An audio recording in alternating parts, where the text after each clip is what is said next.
Welcome back to the channel. This is Kavya Agarwal. तो हम लोग माइक्रो इकोनॉमिक्स कर रहे थे एनसीईआरटी से। और चैप्टर नंबर 2 हमने स्टार्ट किया था कंज्यूमर इक्विलिब्रियम या फिर थ्योरी ऑफ कंज्यूमर बिहेवियर। तो इसमें मैंने पिछले वाले पार्ट में आपको कार्डिनल अप्रोच पूरा करवा दिया था। ठीक है, जिसमें हमने एम यू टी यू इन सब की बात करी थी। अब हमें करना है ऑर्डिनल अप्रोच। तो उससे हम लोग स्टार्ट करेंगे कि ये ऑर्डिनल अप्रोच क्या है। तो यार समझो, देखो कार्डिनल अप्रोच में हमने ये समझा, कार्डिनल यूटिलिटी अप्रोच में, कि हम अगर कोई भी यूनिट को कंज्यूम करते हैं तो हमें उससे जो सेटिस्फैक्शन मिलता है उसको हम नंबर्स में यूटिल्स के फॉर्म में मेजर कर रहे होते हैं, जो कि काफी ज्यादा अनरियलिस्टिक है ना। असलियत में ऐसा नहीं होता कि आप नंबर दोगे। असलियत में क्या होता है कि हम लोग रैंक्स देते हैं, अपनी प्रेफरेंसेस को हम रैंक देते हैं। तो रैंक देने वाला जो पॉइंट है ना, वो आता है ऑर्डिनल यूटिलिटी एनालिसिस के अंदर। कि आपको जो भी सेटिस्फैक्शन मिल रहा है आप उसकी प्रेफरेंसेस को रैंक दे दो। कि सपोज हम खाने की बात करते हैं, कि सपोज हमारे पास एक है डोसा, ठीक है, एक है हमारे पास पाव भाजी, ठीक है, और है हमारे पास आलू पराठा। राइट, तो मैं इसको रैंक कर सकती हूँ कि यार फर्स्ट नंबर पे मुझे डोसा पसंद है, सेकंड रैंक पे मैं आलू के पराठे को दे सकती हूँ, और थर्ड रैंक में पाव भाजी को दे सकती हूँ। तो मैंने यहाँ पे रैंकिंग दे दी, जैसे कि कॉलेज की रैंकिंग करोगे, है ना। तो वो होता है ऑर्डिनल यूटिलिटी एनालिसिस। तो लिखा है in real life we never express utility in the form of numbers. At the most we can rank various alternative combinations in terms of having more or less utility. In other words, the consumer does not measure utility in numbers, though she often ranks various consumption bundles, जो कि हमें बताना है ordinal utility analysis के अंदर। ठीक है, तो वही चीज लिखी है। अब इसमें कॉन्सेप्ट आता है हमारा ऑर्डिनल अप्रोच में इंडिफरेंस कर्व का। इंडिफरेंस कर्व, तो उसके बारे में इंफॉर्मेशन देखो दिया है। बेसिकली सबसे पहले समझ लेते हैं इंडिफरेंस कर्व क्या है, उसके बाद इसको रीड करेंगे। तो देखो यहाँ पे ये हमें टेबल गिवन है। इंडिफरेंस कर्व क्या होता है, आप एक ग्राफिकल रिप्रेजेंटेशन होता है कि एक कंज्यूमर जो है उसकी इनकम लिमिटेड है ना। अब वो उस इनकम में से दो ही गुड्स का कंजम्पशन अगर कर रहा है तो अलग अलग कॉम्बिनेशंस बन सकते हैं। कॉम्बिनेशंस कैसे बन सकते हैं, जैसे कि इन्होंने गुड्स लिए, एक तो बनाना और दूसरा मैंगो। ठीक है, सो अगर मैं एक क्वांटिटी, अगर एक बनाना मैं कंज्यूम कर रही हूँ तो मैं मैंगोस ले रही हूँ 15। ये मेरा एक कॉम्बिनेशन बन गया 1,15 का। ठीक है, एक बनाना 15 मैंगोस। ठीक है, अब मान लो मुझे बनाना की क्वांटिटी बढ़ानी है। मैंने बनाना की क्वांटिटी कर दी 2। अगर मैं एक गुड की क्वांटिटी बढ़ाऊंगी तो दूसरे गुड की क्वांटिटी कम करनी पड़ेगी, क्योंकि इनकम तो सेम है ना, हमारे पास इनकम तो कांस्टेंट है। उसी इनकम में से मुझे एक गुड बढ़ाना है, दूसरे को कम करना पड़ेगा। ये ट्रेड ऑफ चलता है, एक बढ़ाओगे तो दूसरा कम होगा। ठीक है, सो अगर मैंने बनाना 2 कर दिए तो मैंने मैंगो कम करके कितने कर दिए, 12। मतलब कि मैंने एक बनाना गेन करा और बदले में मैंने 3 मैंगो सेक्रीफाइस करे। ठीक है, अगेन मैंने तीसरा कॉम्बिनेशन क्या बना दिया, कॉम्बिनेशन नंबर सी, कि हमने बनाना की क्वांटिटी एक और बढ़ाई और 3 कर दिया, और मैंगो मैंने सेक्रीफाइस करके 10 कर दिए। ठीक है, चौथा कॉम्बिनेशन दिया है कि बनाना 4 है और मैंगोस 9 है। तो अगर आप इसमें देखो कि हमारा जो बनाना की क्वांटिटी है वो बढ़ती जा रही है, मैंगो की क्वांटिटी कम होती जा रही है। मतलब अगर मुझे बनाना गेन करने हैं तो उसके बदले मुझे मैंगोस को सेक्रीफाइस करना पड़ रहा है।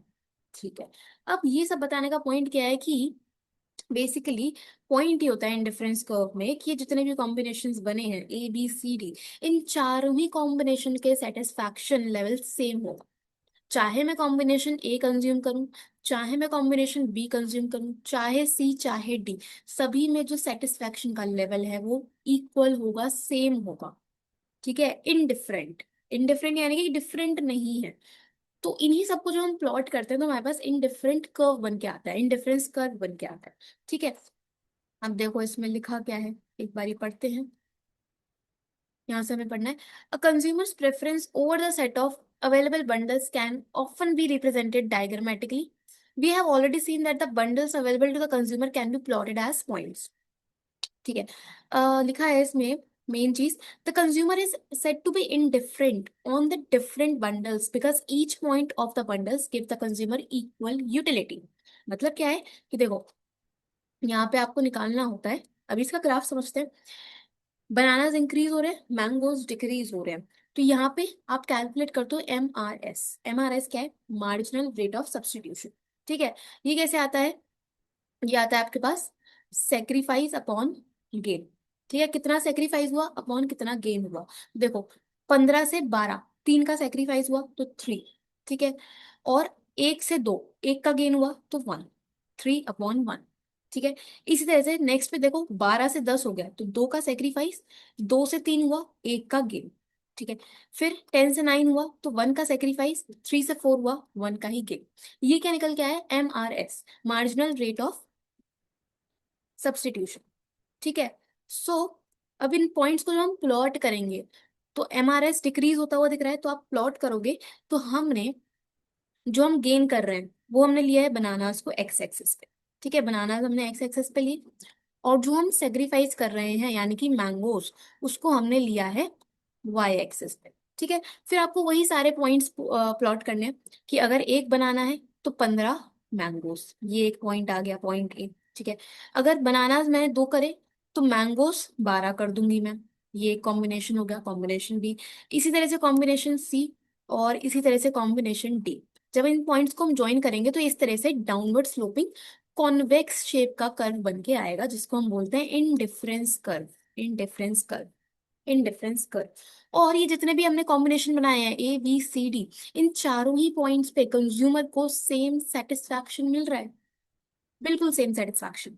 ठीक है, ये है इंडिफरेंस कर्व। ओके, तो यही लिखा है, all the points such as ABCD lying on the indifference curve provide the consumer with the same level of satisfaction.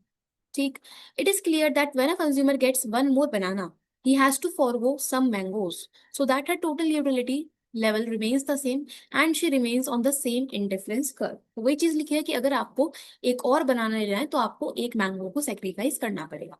therefore the indifference curve slope is downward, इसलिए डाउनवर्ड स्लोपिंग है क्योंकि inverse relation है, एक कम हो रहा है एक ज्यादा हो रहा है, सॉरी एक कम कर हो रहा है एक बढ़ रहा है, तो हमारा जो कर्व है वो डाउनवर्ड स्लोपिंग बनेगा, है ना, इनवर्स रिलेशन है।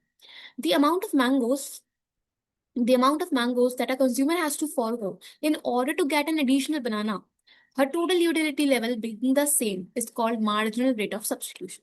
तो MRS हमने अभी देखा, MRS क्या है कि हम कितने मैंगोज को सेक्रीफाइस कर रहे हैं एक क्वांटिटी ऑफ बनाना को गेन करने के लिए, तो वही क्या है मेरा MRS।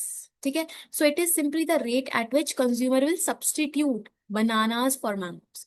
सब्सटीट्यूशन का रेट है ना, कि हम कितने मैंगोज को सब्स्टिट्यूट करेंगे फॉर बनानास। ठीक है, ताकि हमारी जो टोटल यूटिलिटी है वो सेम रहे, कांस्टेंट रहे। ओके, राइट, तो ये हमने कर लिया। तो देखो अगर इसमें आप, तो हमारा जो MRS है वो डिक्रीजिंग बना है, पहले 3 फिर 2 फिर 1, इसीलिए जो हमारा कर्व है वो इस तरह से कॉन्वेक्स शेप बना है। और डाउनवर्ड स्लोपिंग क्यों, क्योंकि इनवर्स रिलेशन है। ओके, ये डन। अच्छा, इसके बाद यहाँ पे हमारे पास कुछ खास नहीं, देखो शेप दिया है, shape of an indifference curve. It may be mentioned that the law of diminishing marginal rate of substitution causes an indifference curve to be convex to the origin. है ना, लॉ ऑफ DMRS क्या है कि marginal rate of substitution कम होता जा रहा है, जिसकी वजह से जो कॉन्वेक्स शेप बनी है इंडिफरेंस की, सॉरी जो इंडिफरेंस कर्व है वो कॉन्वेक्स शेप का बना। ठीक है, so this is the most common shape of an indifference curve, right. अच्छा, इसके बाद आप आओ, इसके बाद नेक्स्ट, इसमें कुछ ऐसा खास नहीं है हमारे पास। मोनोटोनिक प्रेफरेंस एक पॉइंट आता है। ठीक है, मोनोटोनिक प्रेफरेंस क्या है, देखो दिया है, consumers preferences are assume to be such that between any two bundles X1 X2 and Y1 Y2, if X1 X2 has more of at least one of the goods and no less of the other goods compared to Y1 and Y2, then the consumer prefers X1 X2 to Y1 Y2। Preference of this kind are called monotonic preference. Thus, a consumer's preference are monotonic if and only if between any two bundles, the consumer prefers the bundles which has more of at least one of the goods and no less of the other good as compared to the other bundle। ये पूरा क्या लिखा है यार, कुछ समझ नहीं आया ना। देखो इसमें सिंपल ही होता है, मोनोटोनिक प्रेफरेंस से बोलता है कि अगर आप एक कंज्यूमर हो तो आप हमेशा वो वाला बंडल चूज करोगे जिसमें ज्यादा क्वांटिटी ऑफ गुड्स हो। ठीक है, जिसमें ज्यादा क्वांटिटी ऑफ गुड्स होंगे हम उसी वाले बंडल को उठाएंगे। ठीक, प्रेफरेंस समझे कि वो बंडल हम एज अ कंज्यूमर उठाएंगे जिसमें ज्यादा क्वांटिटी होगी। कि मान लो एग्जांपल ले लेते हैं कि सपोज ऐसा 2 बंडल है, हम ले रहे हैं बनानास और मैंगोस, ठीक है। तो सपोज अगर एक बंडल में 5 बनानास हैं और एक मैंगो है, ठीक है, और एक बंडल है जिसमें 6 बनाना है और एक मैंगो है, तो मैं एज अ कंज्यूमर कौन सा बंडल चूज करूं, ये वाला या ये वाला? मेरा आंसर होगा ये वाला 6,1 वाला, क्योंकि इसमें देखो क्वांटिटी ज्यादा है ना, 6 बनाना मिल रहे हैं। फिर दूसरे वाले में सिर्फ 5 ही बनाना मिल रहे हैं, मैंगो तो दोनों में कांस्टेंट ही है। तो मैं एज अ कंज्यूमर ज्यादा क्वांटिटी लूंगी ये वाला, ठीक है। या फिर इस तरह से है कि सपोज बनानास एंड मैंगोज, एक कॉम्बिनेशन है 5,2 का, दूसरा कॉम्बिनेशन है 6,3 का। तो इस केस में मैं फिर से अगेन ये 6,3 वाला बंडल ही पिक करूंगी, क्योंकि यहाँ पे क्वांटिटी क्या है, ज्यादा है। तो जिस भी बंडल में ज्यादा क्वांटिटी होगी गुड्स की, जो मुझे एज अ कंज्यूमर फायदा देगा, वो मैं प्रेफर करूंगी। इसी को बोलते हैं मोनोटोनिक प्रेफरेंस, ठीक है, मोनोटोनिक प्रेफरेंस, ओके। अच्छा, इसके बाद हमने अभी देखा कि जो हमारा इंडिफरेंस कर्व है वो डाउनवर्ड स्लोपिंग बन रहा है, कॉन्वेक्स शेप का, क्यों? क्योंकि एमआरएस डिक्रीज हो रहा है, ठीक है। लेकिन ऐसा भी तो हो सकता है कि एमआरएस कांस्टेंट हो। तो एमआरएस कांस्टेंट का होता है, लिखा है, but in case of goods being perfect substitutes the MRS does not diminish, it remains the same. अगर हम बात करें सब्स्टिट्यूट गुड्स की, कि आप एक गुड को दूसरे गुड की जगह यूज कर सकते हो, सब्स्टिट्यूट है, परफेक्ट सब्स्टिट्यूट है, तो उस केस में जो एमआरएस होगा वो सेम रहेगा, कांस्टेंट रहेगा हर एक लेवल। जैसे कि लिखा है, quantity of 5 rupee notes and quantity of 5 rupee coins substitute है भाई। अगर आपको कोई 5 रुपए का चिप्स खरीदना है, तो या तो आप 5 रुपए का कॉइन दे दो या 5 रुपए का नोट दे दो। ऑल तो 5 रुपए का नोट तो नहीं आता। मान लो 10 रुपए का है, चलो 10 ले लेते हैं ऐसे, ठीक है। कि सपोज मुझे चिप्स खरीदने हैं, तो चिप्स खरीदने के लिए या तो मैं 10 रुपए का कॉइन दे सकती हूँ या मैं 10 रुपए का नोट दे सकती हूँ। एक ही बात है भाई, सब्स्टिट्यूट है ना। तो उस केस में अगर मैं एक नोट देती हूँ, एक, सपोज मेरे पास एक नोट आया 10 रुपए का और 8 कॉइन्स हैं 10 रुपए के, ठीक है। तो अब मुझे अगर नोट की क्वांटिटी बढ़ानी है, मुझे 2 कर देनी है, तो यहाँ पे मैं कॉइन की क्वांटिटी कम करके 7 करूँ। तो यहाँ अगर सब्स्टिट्यूट है ना, तो एमआरएस देखो कांस्टेंट है, ठीक है, कांस्टेंट है, जितना गेन कर रहे हैं उतना ही हम लोग सेक्रीफाइस कर रहे हैं। तो उस केस में अगर एमआरएस कांस्टेंट बनेगा, तो वहां पे हमारा जो इंडिफरेंस कर्व है वो स्ट्रेट लाइन बनेगी, स्ट्रेट लाइन। डाउनवर्ड स्लोपिंग तो बनेगा ही, क्योंकि इनवर्स रिलेशन है, एक बढ़ रहा है एक कम हो रहा है, बट स्ट्रेट लाइन बनेगी। समझे बात को? ठीक है, ओके। और ध्यान रखना, एमआरएस क्या होता है, वो इंडिफरेंस कर्व की स्लोप होती है, ये भी पॉइंट ध्यान रखना, ओके। अच्छा, इसके बाद इंडिफरेंस मैप क्या है? इंडिफरेंस मैप क्या है? It is the family of indifference curves. अगर एक ही कर्व में मैं बहुत सारे बना दूं, देखो, एक ये इंडिफरेंस कर्व, एक ये वाला इंडिफरेंस कर्व और एक ये वाला, सपोज IC1, IC2, IC3, तो ये 3-4 अगर मैं बना रही हूँ, तो एक पूरा सेट है, बंडल है, जिसे हम बोलेंगे इंडिफरेंस मैप, ठीक है, ओके। Indifference map, right. अच्छा, अब चलो इसके आगे चलते हैं, फीचर्स देख लेते हैं इंडिफरेंस कर्व के। तो पहला फीचर है indifference curve slopes downwards from left to right, ये हमने ऑलरेडी पढ़ लिया। डाउनवर्ड स्लोपिंग बनता है क्योंकि आपको एक क्वांटिटी को बढ़ाने के लिए दूसरे को फॉरगो करना पड़ेगा, ठीक है, इनवर्स रिलेशन होता है इसीलिए, ठीक। तो ये तो हमने ऑलरेडी देखा। इसके बाद higher indifference curve gives higher level of utility. कि मान लो इस तरह से है, एक आईसी है ये वाला IC1 और एक आईसी है ये IC2। तो अब इस केस में क्या होगा कि जो ऊपर वाला आईसी है ना, IC2, ये ज्यादा सेटिस्फैक्शन देगा। जितना ऊपर इंडिफरेंस कर्व बनेगा उतना ज्यादा सेटिस्फैक्शन मिलेगा, ठीक है। So as long as marginal utility of the commodity is positive, the individuals will always prefer more of that commodity, as more of the commodity will increase the level of satisfaction, ठीक है, okay. तो यही हमारे पास यहाँ पे आपको ध्यान रखना है। बाकी इसमें ऐसा कुछ खास लिखा नहीं है, तो हम टाइम वेस्ट करेंगे इसको पढ़ के, तो इससे बेहतर है इसको देख लो सीधा सीधा। तो ध्यान रखोगे कि ये जो ऊपर वाला इंडिफरेंस कर्व होगा, जितना ज्यादा ऊपर होगा उतना ज्यादा सेटिस्फैक्शन मिल रहा होगा। हाँ, एक इंडिफरेंस कर्व पे अगर बहुत सारे पॉइंट्स हैं, अलग अलग बंडल्स हैं, तो वो सारे ही पॉइंट्स जो मैंने बनाए हैं, ये सारा सेम लेवल का सेटिस्फैक्शन दे रहा होगा इस IC1 पे, ठीक है। इसी तरह से अगर मैं बी वाले इंडिफरेंस कर्व पे अलग अलग पॉइंट्स बना दूं, तो ये जो बी पे मैंने पॉइंट्स बनाए हैं, इन सभी पॉइंट्स पे सेम सेटिस्फैक्शन होगा, ठीक है। लेकिन अगर मैं कंपेयर करूं इस पूरे ही IC2 को IC1 के साथ, तो IC2 मुझे ज्यादा सेटिस्फैक्शन दे रहा होगा एज कम्पेयर टू IC1, ठीक है। तो जितना ऊपर IC होगा उतना ही ज्यादा सेटिस्फैक्शन मिलेगा, ठीक है। अच्छा, तीसरा पॉइंट आता है, two indifference curves never intersect each other. कभी भी दो आईसी इंटरसेक्ट नहीं कर सकते। क्यों नहीं कर सकते? देखो, यहाँ पे बनाया है, एक तो इंडिफरेंस कर्व है ये वाला IC1, IC1, ठीक है, जिसपे पॉइंट ए आ रहा है और एक पॉइंट बी आ रहा है। तो सीधी सीधी बात है कि अगर एक ही इंडिफरेंस कर्व पे दो पॉइंट्स हैं तो वो दोनों ही पॉइंट्स ए और बी सेम सेटिस्फैक्शन दे रहे हो, ठीक है। इसी तरह से एक और इंडिफरेंस कर्व बनाया IC2, IC2। अब इस IC2 पे भी एक पॉइंट तो पॉइंट ए है और एक पॉइंट सी है, तो मतलब पॉइंट ए और पॉइंट सी भी इक्वल सेटिस्फैक्शन दे रहे होंगे। तो क्या मैं यहाँ से ये बोल सकती हूँ कि पॉइंट बी और पॉइंट सी इक्वल सेटिस्फैक्शन दे रहे हैं? सिंपल मैथ्स लगा दी मैंने, ठीक है। इक्वल सेटिस्फैक्शन दे रहे होंगे क्या? पॉइंट समझे मैंने क्या बोला यार? फिर तो मुझे पता नहीं चलता है समझ में आ रहा है नहीं आ रहा है। बट फिर से देख लेते हैं कि मैंने इसी में देख लिया है। एक इंडिफरेंस कर्व है, ये वाला IC1। इस IC1 पे दो पॉइंट्स हैं, एक तो पॉइंट ए और एक पॉइंट बी। तो अगर एक ही इंडिफरेंस कर्व पे दो पॉइंट्स हैं तो वो दोनों पॉइंट सेम सेटिस्फैक्शन दे रहे होंगे, इतना तो समझे। मतलब पॉइंट ए और पॉइंट बी सेम सेटिस्फैक्शन दे रहे हैं, इक्वल, ठीक है। अच्छा, दूसरा आईसी कौन सा है? IC2, ये वाला। अब IC2 पे भी दो पॉइंट्स हैं, एक तो पॉइंट ए, एक पॉइंट सी। तो अगेन सेम आईसी पे जो पॉइंट्स हैं, जो बंडल्स हैं, वो सेम सेटिस्फैक्शन देंगे। तो मतलब ए और सी भी इक्वल है, सेटिस्फैक्शन इक्वल मिल रहा होगा, ठीक है। तो मैं बोल सकती हूँ कि सेटिस्फैक्शन बी और सी से भी इक्वल मिल रहा होगा। हम्म। अब यहाँ पे चेक करो, अभी हमने पीछे पढ़ा कि जितना ऊपर इंडिफरेंस कर्व होगा उतना ज्यादा सेटिस्फैक्शन मिलेगा। भाई पॉइंट भी तो ऊपर है, पॉइंट सी तो नीचे है, तो दोनों से सेम सेटिस्फैक्शन कैसे मिल सकता है? ये चीज पॉसिबल ही नहीं है, क्योंकि जितना ऊपर इंडिफरेंस कर्व होगा उतना ज्यादा सेटिस्फैक्शन मिलेगा। तो कभी भी इंडिफरेंस कर्व इंटरसेक्ट कर ही नहीं सकते, कर ही नहीं सकते, ठीक है। तो देखो लिखा है, two indifference curve intersecting each other will lead to conflicting results. To explain this, let us allow two indifference curve to intersect each other as shown in the figure. As points A and B lie on the same indifference curve IC1, utilities derived from combination A and combination B will give the same satisfaction. वही चीज लिखी है जो पढ़ा। Similarly, point A and C lie on the same IC. Utility from A and C will give same satisfaction. वही चीज है, A और B इक्वल और A और C इक्वल, ठीक है।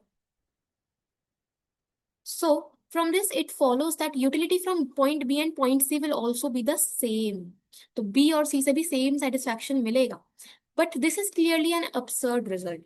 As on point B, the consumer gets a greater number of mangoes with the same quantity of banana.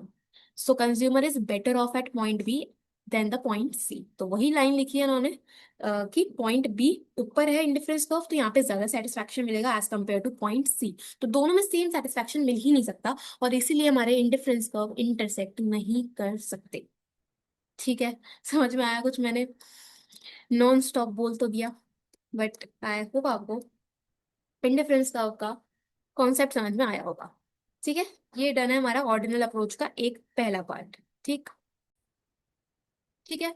चलो अब देखते हैं नेक्स्ट टॉपिक, जो कि है कंज्यूमर बजट।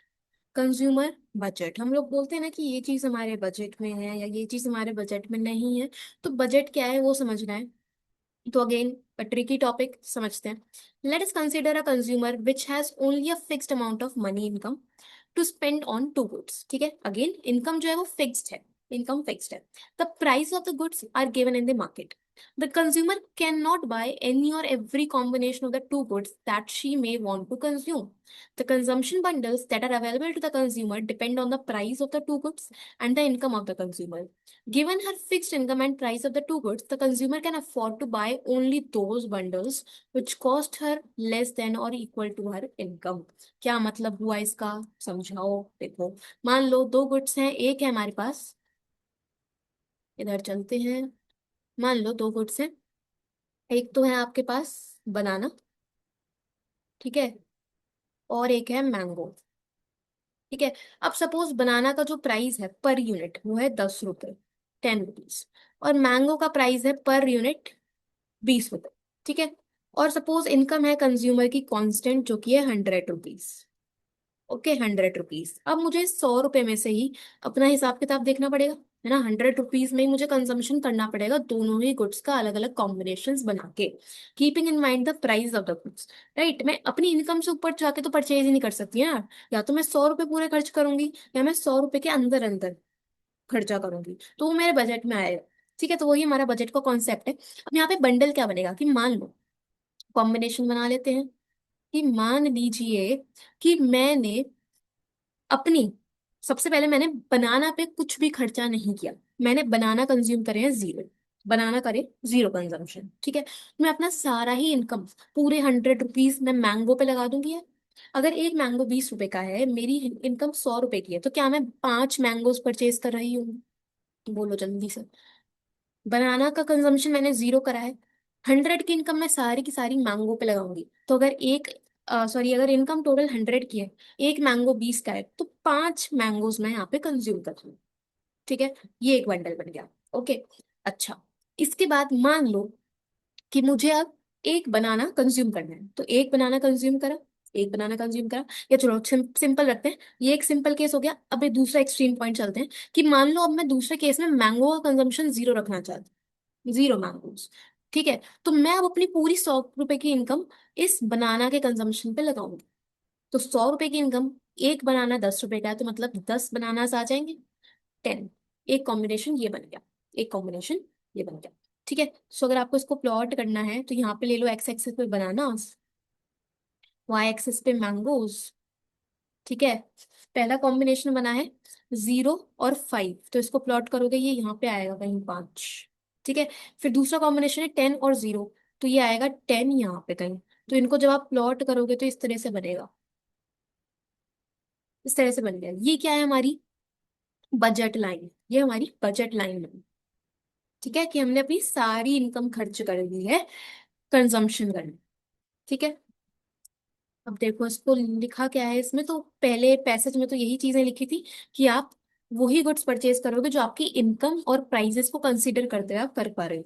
ठीक है, so a consumer can afford to buy only those bundles जो कि उसकी इनकम से कम हो या उसके इनकम के इक्वल। भाई अगर 100 की मेरी इनकम है, तो या तो मैं 100 का ही गुड्स खरीदूंगी, या 100 से कम के गुड्स खरीदूंगी, उससे ज्यादा के तो खरीद ही नहीं सकती ना। वो तो एक बेसिक चीज है, समझ ही रहे हो। अच्छा, अब देखो बजट सेट और बजट लाइन क्या है। तो अब इसमें क्या लिखा है, suppose the income of the consumer is M, income है M, prices of bananas and mangoes are P1 and P2 respectively. If the consumer wants to buy X1 quantity of bananas, she will have to spend P1X amount of money।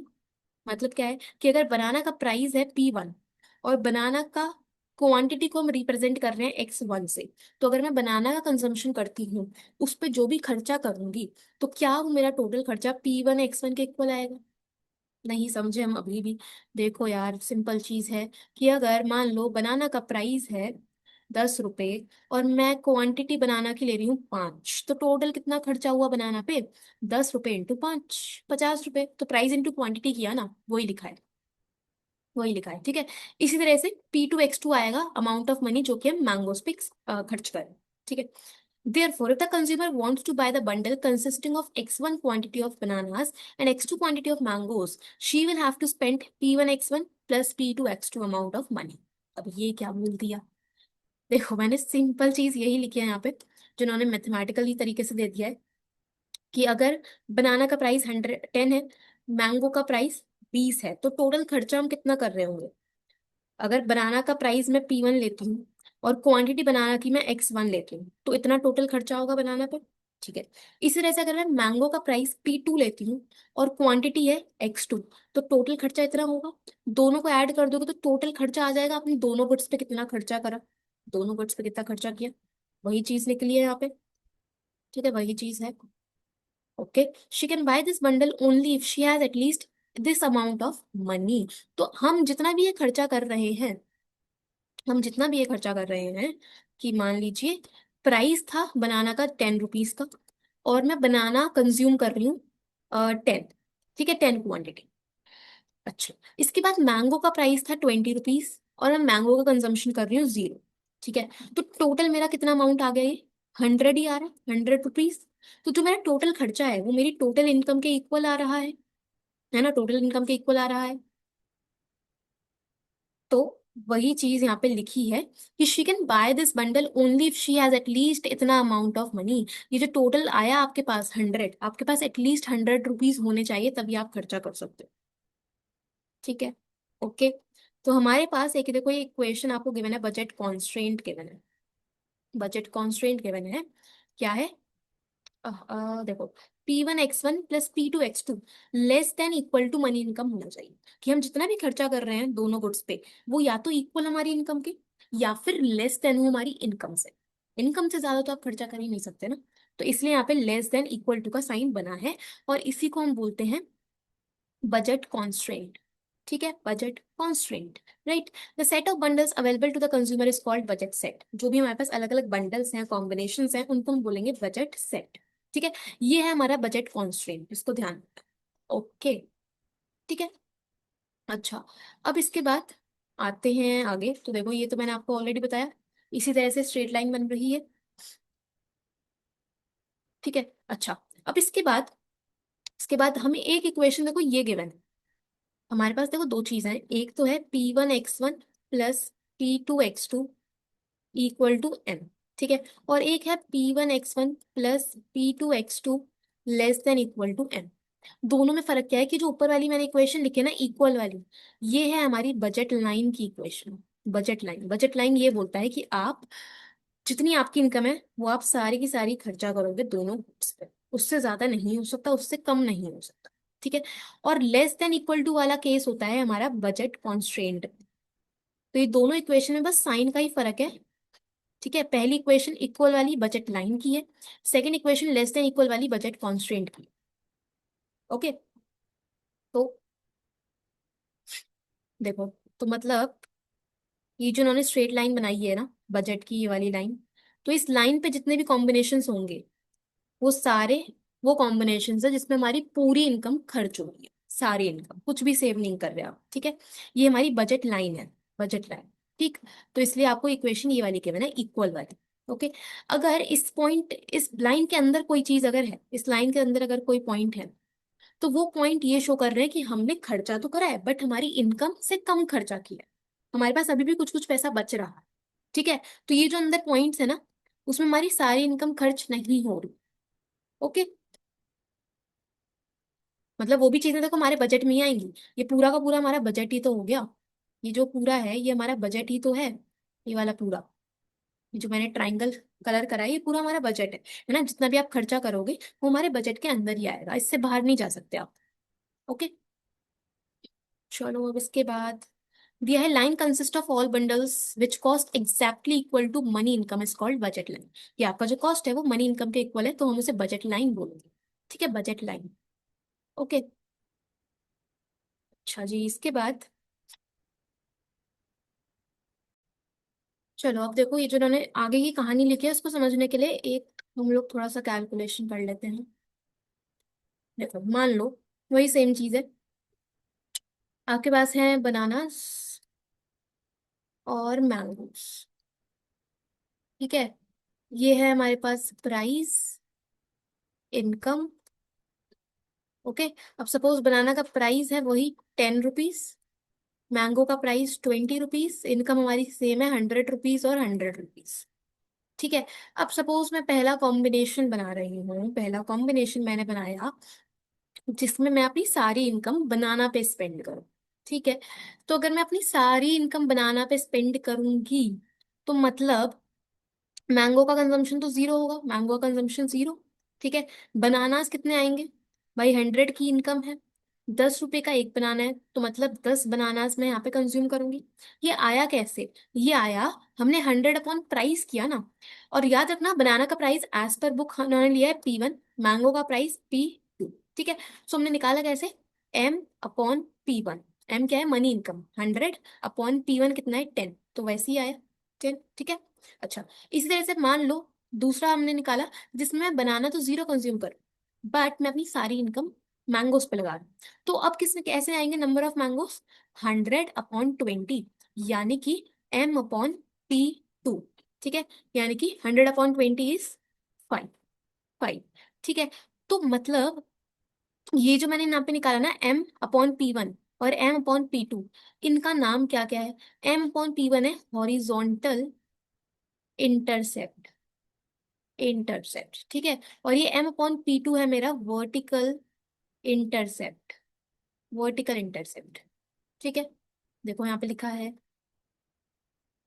ये रहा, the budget line in a straight line with horizontal intercept m upon p1 and vertical intercept m upon p2, ठीक है। horizontal intercept represent the bundle that the consumer can buy if she spends her entire income on bananas, ठीक है। जितना अगर आप सारी income अपनी बनाना पे लगाते हो तो ये horizontal intercept निकलेगा। और vertical intercept आएगा जब हम अपनी सारी इनकम मैंगोज पे स्पेंड कर रहे हैं, ठीक है। तो मतलब इस डायग्राम के अंदर ये जो है, ये जिसको मैं मार्क कर रही हूँ, ये मेरा क्या है? Horizontal intercept. और ये जो है वर्टिकल, ये है वर्टिकल इंटरसेप्ट, ठीक है। चलो, एनसीईआरटी से पढ़ना मुश्किल तो होता है यार, बट क्या करें हम, मजबूरी। चलो, इसके बाद एक चीज और समझो यहाँ पे, पहले से देख लेते हैं। अब मान लो, इसको हटा देती हूँ मैं, कि मान लो अब हमारी इनकम बढ़ गई, इनकम M1 होके हो गया 200, ठीक है। 100 से 200 हो गई इनकम, तो बहुत सिंपल चीज है, अगर इनकम बढ़ेगी तो मेरा बजट भी बढ़ जाएगा, है ना। तो मैं ज्यादा क्वांटिटी कंज्यूम कर पाऊंगी। तो अगेन, अगर मान लो इनकम 200 हो चुकी है, ठीक है, इनकम 200 हो चुकी है, उसको ऐसे लिख देती हूँ, इनकम M2 हमारी हो गई है 200, 200।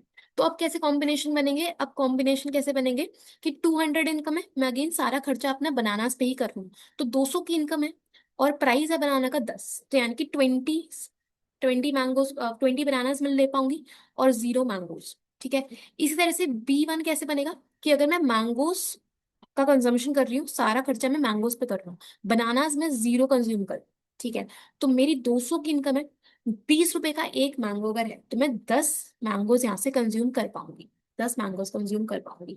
तो बेसिकली अगर आपकी इनकम बढ़ जाती है ना, तो बजट लाइन शिफ्ट हो जाती है, कि पहले बजट लाइन ये बनती, पहले बजट लाइन ये बनी, ठीक है, कि ये है 10, ये है 5, ये हमारी पहली बजट लाइन बनी जब हमारी इनकम 100 की थी, 100 की थी।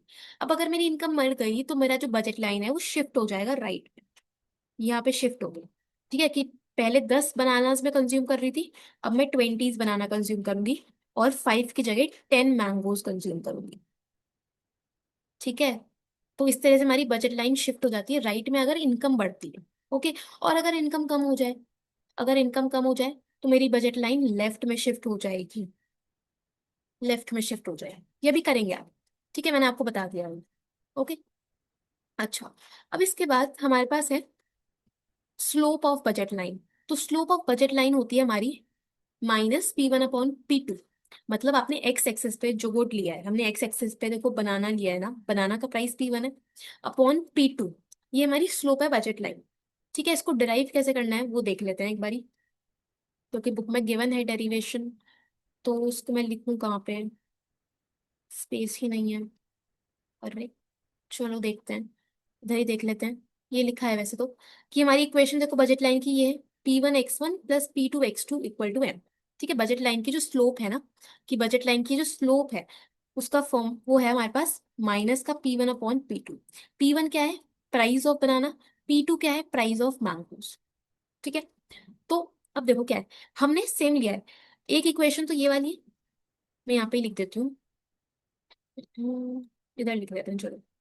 एक इक्वेशन है P1x1 plus P2x2 equal to M, ये तो बेसिक इक्वेशन है। अब मान लो प्राइस तो सेम है, X1 है, मैं क्वांटिटी दोनों ही गुड्स की इंक्रीज करनी, तो पहले ओरिजिनल क्वांटिटी X1 था, न्यू हम आएगा X डेल्टा X1, क्वांटिटी बढ़ा रही हूँ मैं दोनों गुड्स की, ठीक है। इसी तरह से प्राइस ऑफ मैंगो सेम है, X2 plus delta X2 equal to money income भी सेम, बस हमने दोनों ही गुड्स की क्वांटिटी बढ़ाई, तो डेल्टा X1 और डेल्टा X2 प्लस करा। तो एक इक्वेशन ये है, एक इक्वेशन ये है, ठीक है। इसके बाद आपको क्या करना है, इसके बाद हमें सब्ट्रैक्ट करना है, डेरिवेशन आपसे नहीं पूछेंगे बट हम समझ लेते हैं, बुक में दिया है। तो सब्ट्रैक्ट करेंगे 2 को फ्रॉम 1, ठीक है, माइनस करना है। तो माइनस कैसे करोगे, देखो P1x1 plus P2x2 equal to M, ये तो पहली इक्वेशन है। इसमें से हमें सेकेंड इक्वेशन को माइनस करना है, तो सेकेंड इक्वेशन को खोल दो, ये मल्टीप्लाई हो रहा है P1x1 तो ये होगा P1 x1 plus P1 delta x1। ठीक है, इसके बाद P2 x2 plus P2 delta x2 equal to M। हमने इसी इक्वेशन को, सेकेंड इक्वेशन को खोल दिया। ठीक है, अब इसे माइनस करेंगे तो कैसे आएगा, ये होगा, दूसरे पेन से लिख देते हैं। ये इक्वेशन तो सेम है, इसको हम माइनस करेंगे तो माइनस के साइन लग जाएंगे, है ना, माइनस का साइन लगेगा हमारे पास इसलिए। तो ये हो जाएगा -P1 x1 -P1 delta x1 -P2 x2 -P2 x delta x2 equal to -M। सब माइनस कर दिया। ठीक है, तो अब देखो P1 x1 और -P1 x1 ये दोनों तो कैंसिल। देखो, इसको हटा देती हूँ मैं बीच से, नहीं तो कंफ्यूजन। देखो, ये दोनों तो कैंसिल हो जाएंगे। क्या हो रहा है ये दोनों कैंसिल हो जाएंगे। ठीक है, इसी तरह से P2 x2 -P2 x2 ये भी दोनों कैंसिल। M और -M ये दोनों भी कैंसिल, ये दोनों भी कैंसिल। तो बचा क्या हमारे पास, बचा है हमारे पास -P1 डेल्टा x1 और -P2 delta x2 equal to 0। ये बचा, इसको इधर ले जाओ, P1 delta x1 equal to P2 delta x2। ठीक है, तो ये आपके पास बनेगा -P1 upon P2 equal to delta x2 upon delta x1। यही तो हमें लाना था स्लोप। देखो P1 अपॉन P2 माइनस में, यही तो स्लोप है, यही तो स्लोप है। आपको डेरिवेशन पेपर में नहीं आने वाली है ना सीयूईटी में, बट बुक में दिया है तो कंफ्यूज हो गए, इससे अच्छा मैंने बता दिया आपको, सिंपल आपको माइनस करना है। ठीक है, तो हमारा यही स्लोप बनेगा बजट लाइन का। ठीक है, ओके। अब देखो, दिया है, think of any point on the budget line, such a point represent a bundle which cost the consumer his entire budget. Now suppose the consumer wants to have one more banana. She can do it only if she gives up some amount of other. तो अगर आपको एक और बनाना लेना है तो आपको एक मैंगो सेक्रीफाइस करना पड़ेगा। How many mangoes does she have to give up if she wants to have an extra quantity of banana. तो अगर मुझे एक्स्ट्रा बनाना लेने हैं तो मुझे कितने मैंगो सेक्रीफाइस करने पड़ेंगे। It would depend on the price of the two goods. A quantity of banana cost P1. Therefore, she will have to reduce her expenditure on mangoes by P1 amount. ठीक है, कि अगर मुझे एक और बनाना लेना है तो मुझे मैंगो पे अपना खर्चा कम करना पड़ेगा। ठीक है, तो यहां से हमारे पास जो स्लोप आती है बजट लाइन की, वो क्या निकल के आएगी, -P1 अपॉन P2।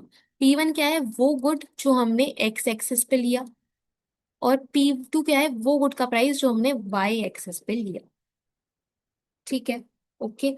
तो जो मैंने आपको बताया उसको एक बार रीड करना है, इसमें से आपको समझ आ जाएगा। ओके जी, ये डन। स्लोप भी मैंने आपको बता दिया, तो इसको ध्यान रखना। ठीक है, सो स्लोप में क्या लिखा है, slope of the budget line measures the rate at which the consumer is able to substitute bananas for mangoes when she spends her entire budget. अगर आप अपनी सारी इनकम खर्च करते हो तो किस रेट पे आप सब्स्टिट्यूट कर रहे हो बनानास को फॉर मैंगोज, वो हमारी स्लोप शो कर।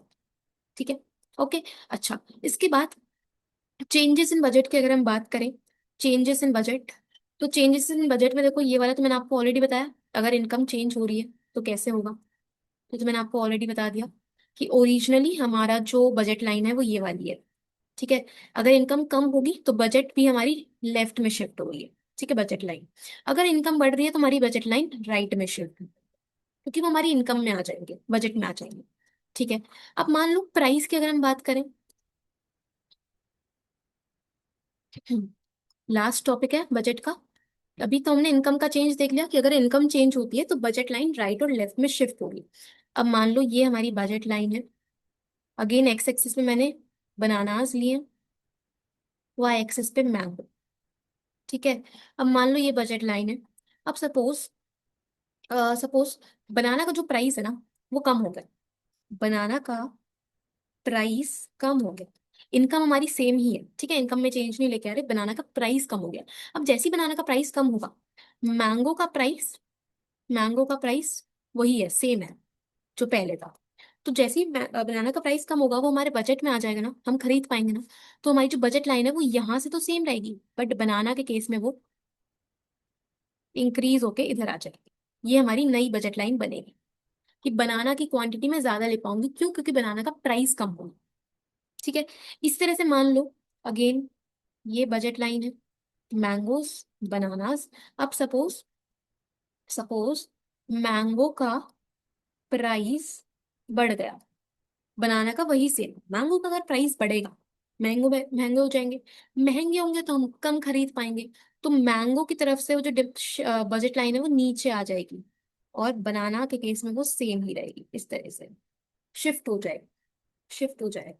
ठीक है। तो ये कब होता है? जब चेंज आता है प्राइस में, चेंज आता है प्राइस में। देखो, ओके। तो आपको बस इसमें इतना ही समझना था, राइट? ठीक है, डन, ओके। चलो यार, अब चलते हैं चैप्टर के लास्ट टॉपिक पे। बट उससे पहले मुझे पता है ये चैप्टर ना बहुत कंफ्यूजिंग तुम्हें लग रहा होगा कि कब से हम लोग सेटिस्फैक्शन, बजट, बनाना, मैंगो, इन्हीं सब चीजों की बात कर रहे हैं। कंफ्यूजिंग लगता है ना, मुझे पता है। ये चैप्टर ना सबसे गंदा लगता था जब मैं 11th में थी, बट कुछ नहीं कर सकते हम लोग, पढ़ना तो है हमें ये चैप्टर। तो कोई बात नहीं, जो मैंने आपको बताया ना उसको थोड़ा सा सुनना ध्यान से, फिर रीड करना, तुम्हें समझ में आ जाएगा। और समझने के लिए या तो कोई अच्छी बुक यूज कर लो, संदीप करके वीके हो रही है, तो आप वहां से कॉन्सेप्ट बिल्ड कर सकते हो। उसके बाद एनसीईआरटी को जस्ट रीड कर लेना, जो जो मैं आपको बता रही हूँ। ठीक है, ओके। तो हमने अभी तक बजट पढ़ा, इंडिफरेंस कर्व पढ़ा। अब जिस तरह से हमने कार्डिनल अप्रोच में इक्विलिब्रियम अटेन करके देखा था, इसी तरह से अब जो ऑर्डिनल अप्रोच है, इंडिफरेंस कर्व और बजट के थ्रू हम लोग किस तरह से इक्विलिब्रियम अटेन करते हैं, कौन सा पॉइंट है जो एक ऑप्टिमल पॉइंट माना जाएगा, वो हमें यहाँ पे समझना है। उसके बाद चैप्टर क्लोज है। ठीक है, तो देखो दिया है। हम इसकी शुरुआत करते हैं, यहीं से कर लेते हैं, चलो। The budget set consist of all bundles that are available to the consumer. The consumer can choose her consumption bundle from the budget set, but on what basis does she तो choose her consumption bundle from the ones that are available to her. तो एक consumer के पास अलग अलग bundles हैं, ठीक है, जो उसके बजट के अंदर आ रहे हैं। तो उन सभी बंडल्स में से हम कौन सा बंडल चूज करें, वो भी तो एक क्वेश्चन है ना। In economics it is assumed that the consumer chooses her consumption bundle on the basis of her taste and preference over the bundles in the budget set. It is generally assumed that a consumer has well-defined preference over the set of all possible bundles. In other words, between two bundles, she either prefers one to the other or she is indifferent between the two. तो basically लिखा ये है कि अगर आपके पास आपके budget के अंदर बहुत सारे कॉम्बिनेशंस बन रहे हैं, ठीक है, तो हम उस कॉम्बिनेशन में से कौन सा कॉम्बिनेशन सेलेक्ट करें। तो आप अब एज अ कंज्यूमर कौन सा ऑप्शन सेलेक्ट करोगे, वो हमें यहाँ पे देखना है। तो देखो, हमने देखा था कि इंडिफरेंस कर्व की जो स्लोप थी ना, पॉइंट सीधा सीधा ये है कि हम वो पॉइंट चूज करेंगे जहां पे मेरा इंडिफरेंस कर्व बजट लाइन के टेंजेंट होगा। ठीक है। तो देखो, हम सीधा पहले ना कर्व पे चलते हैं। ये सब बेकार की बातें लिखी हैं इन्होंने। ये देखो, देखो सबसे पहले इंडिफरेंस कर्व याद है? इंडिफरेंस कर्व क्या था? कि वो कॉम्बिनेशन दो गुड्स का, उन सभी कॉम्बिनेशंस पे कंज्यूमर को सेम सेटिस्फैक्शन मिल रहा है। ठीक है।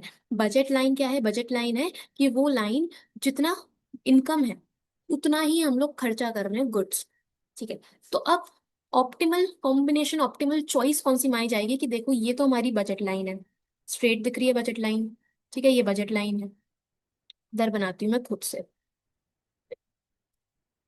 सपोज ये है बजट लाइन, ठीक है। अब मेरे पास तीन आईसी गिवन है। एक तो ये वाला आईसी है, एक है IC1, सही से बनाओ यार इसे। एक है IC1, एक है IC2, एक है IC3। ठीक है। तो बजट लाइन है और तीन इंडिफरेंस कर्व है। तो मतलब क्या है कि ये जो लाइन है बजट लाइन की, इस बजट लाइन पे जितने भी पॉइंट्स होंगे वहां पे मेरा सारा पैसा खर्च हो रहा होगा, वो सारी चीजें मेरे बजट के अंदर है ना। अब मैं इनमें से कौन सा पॉइंट सेलेक्ट करूँ, वो एक पॉइंट है। तो देखो ये जो पॉइंट है ना, ये वाला पॉइंट, पॉइंट ई, ये हम ऑप्टिमल पॉइंट मानेंगे। क्योंकि इस पॉइंट पे इस पॉइंट पे मुझे मैक्सिमम सेटिस्फैक्शन भी मिल रहा है और ये मेरे बजट के अंदर भी आ रहा है। अगर आप बात करो इस पॉइंट की, सपोज ये है पॉइंट ए, तो पॉइंट ए जो मैंने इंडिफरेंस कर्व पे बनाया है, मुझे सेटिस्फैक्शन तो मिलेगा, लेकिन मेरी बजट लाइन के अंदर है ये वाला पॉइंट। मतलब मैं अपने सारा खर्चा तो कर ही नहीं रही।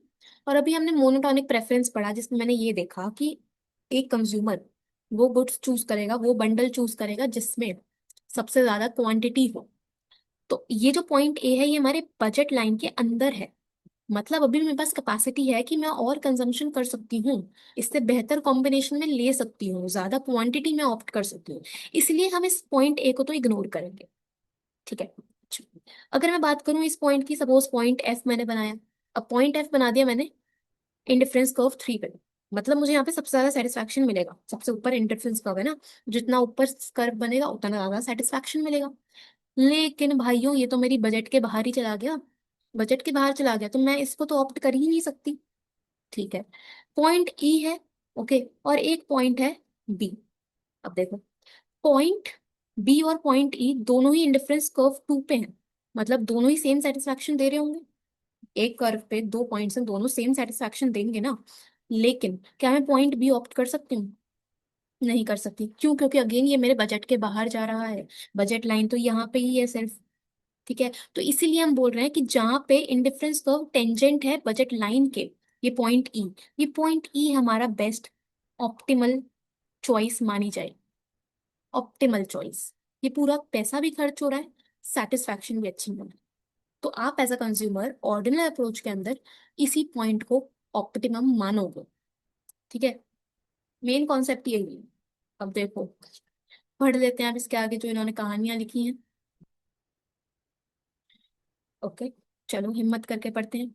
दिया है, optimum bundle of the consumer is located at a point where the budget line is tangent to the one to the indifference curve. ठीक है, if the budget line is tangent to an indifference curve at a point, the absolute value of the slope of indifference curve MRS and that of the budget line price ratio are same at that point। तो इस point पे, ये जो मैंने point बनाया point ई, यहाँ पे दोनों की स्लोप इक्वल मानी जाएगी। इंडिफरेंस कर्व की स्लोप है MRS, बजट लाइन की स्लोप है -P1/P2, तो दोनों इक्वल होंगे। ठीक है, इसके बाद यहाँ पे तो कुछ खास नहीं है। देखो, इन economics it is generally assumed in economics, it is generally assumed that a consumer is rational individual. A rational individual clearly knows what is good or what is bad for her in any given situation. She always tries to achieve the best for herself. Thus, not only does a consumer have well-defined preference over the set of available bundles, she also act according to her preference. Okay, तो इसमें कुछ खास नहीं। From the bundles which are available to her, a rational consumer always chooses the one which gives her maximum satisfaction। तो ये हमें already पता है ना, मतलब कुछ भी घुमा फिरा रहा है यार एनसीईआरटी तो। In the earlier sections, it was observed that the budget set describes the bundles that are available to the consumer, and her preference over the available bundles can usually be represented by an indifference map. Therefore, the rational consumer problem is to move to a point on the highest possible indifference curve given her budget set। तो main problem यही था, main चीज हमें यही identify करनी है कि हम कौन सा पॉइंट सेलेक्ट करें जहां पे हमें मैक्सिमम सेटिस्फैक्शन मिल पाए, इंडिफरेंस कर्व हाईएस्ट हो और वो हमारे बजट के अंदर भी आ जाए। ठीक है, if such a point exist where would it be located. तो इतने सारे जो मैंने आपको यहाँ पे पॉइंट्स दिखाए, इनमें से कौन से पॉइंट को हम ऑप्टिमल मानेंगे, वो ये क्वेश्चन पूछ रहा है। ठीक है, so optimal point would be located on the budget line. A point below the budget line can not be optimum. Budget line के अगर नीचे पॉइंट आ रहा है तो वो ऑप्टिमम नहीं माना जाएगा, है ना। ये वाला, ये बजट लाइन है, ये एक इंडिफरेंस कर्व, ये एक इंडिफरेंस कर्व, ठीक है, और एक ये। तो अगर यहाँ पे कोई पॉइंट है तो वो बजट लाइन के अंदर है ना, तो उसको हम ऑप्टिमम नहीं मानेंगे क्योंकि हमारा पूरा पैसा खर्च ही नहीं हो रहा। आपके पास और अभी भी कैपेसिटी है कि हम और खर्चा करके ज्यादा क्वांटिटी ऑप्ट कर सकते हैं। ठीक है, compare to a point below the budget line there is always some point on the budget line which contains more of at least one of the goods and no less of other good, which is जो हमने monotonic preference पढ़ा। सीधी सीधी बात है ना कि अगर एक point A है यहाँ पे, एक पॉइंट है आपके पास यहाँ पे, तो ऑफ कोर्स ये पॉइंट बजट लाइन के अंदर है, यहाँ पे क्वांटिटी कम होगी गुड्स की, यहाँ पे क्वांटिटी ज्यादा होगी, तो मैं मोनोटोनिक प्रेफरेंस के अकॉर्डिंगली पॉइंट बी को ऑप्ट करूंगा। ठीक है, therefore if the consumer preference are monotonic for any point below the budget line, there is some point on the budget line which is preferred by the consumer। तो वही चीज है। okay. तो budget line पे कहाँ पे वो optimal bundle होगा, तो लिखा है the point eight which budget line just touches one of the indifference curve would be the optimal. Main point इतना ही है। ठीक है, To see where this is, note that a point on the budget line other than the point it touches, the indifference curve lies on this is this. कुछ खास नहीं लिखा, ठीक है। बस इतना ही है बेसिकली जो मैंने आपको बताया ना। बाकी इन्होंने अंट शंट भाई कहानियां बनाई हैं मजे में लेकर, तो वही करा है इन्होंने। जिस तरह से तुम कहानियां नहीं बनाते पेपर में जब आंसर ही नहीं आता, वही करा है इन्होंने भी। चलो कोई बात नहीं, मैंने तुम्हें बता दिया ऑलरेडी। ठीक है कि ये पॉइंट ई क्यों ऑप्टिमल है। ठीक है, ऑप्टिमम ये वाला पॉइंट ही क्यों है, इसके नीचे आसपास वाले पॉइंट्स क्यों बेस्ट नहीं है, वो आपको मैंने बताया। तो इसी पॉइंट को हम सिलेक्ट करेंगे। ठीक है, ओके जी, डन, राइट। तो दैट्स इट। इसी के साथ हमारा जो चैप्टर है कंज्यूमर इक्विलिब्रियम वो कंप्लीट होता है। अच्छा खासा चैप्टर है ये एक्चुअली, मतलब इस चैप्टर को करने में 3-4 दिन लगते हैं, तो मैंने इसको क्विकली एनसीईआरटी से कवर करने की कोशिश करी 2 पार्ट्स में। एंड आई एम होपिंग आपको चीजें समझ में आई होंगी। आज की वीडियो थोड़ी कंफ्यूजिंग हो सकती है, मुझे लगता है ये चैप्टर है कंफ्यूजिंग, बट इसको ध्यान से देखना। कोई भी अगर पॉइंट में डाउट आता है, नहीं समझ में आया है, तो आप कमेंट्स में पूछ लो, कोई दिक्कत नहीं है। बाकी हम लोग मिलते हैं थर्ड चैप्टर डिमांड के साथ बहुत जल्दी। इसको देख लो, कर लो प्रिपेयर, और अच्छे से करो। बस all the best, thank you so much.